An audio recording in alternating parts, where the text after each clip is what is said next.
Dito tayo sa bilihan ng manok. Dito po tayo bibili ng manok. Ayan, gusto yung bumili dito ng manok. Ang dami. 30 kilos na to. Ayan, binili natin. To hindi kaya makunat na to. Ang laki ng paa. Ayan. Ha? Mamatay na rin yun. Apat. Madilis kasi. Magalito, maluto. Yung tama lang yung ano, laki. Ay, kabayo. Gaganda po ng mga manok natin, oh. Ayan.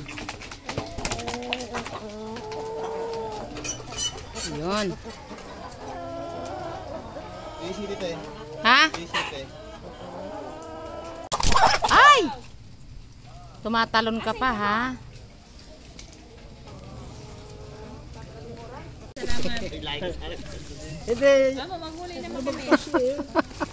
Baka iba yan.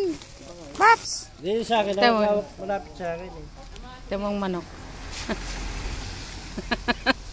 Nangingitlog sa box ng motor.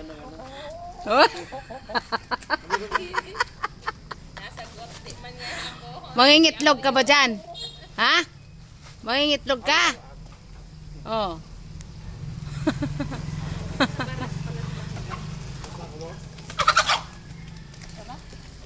Kaya bumili kaming manok. Kasya!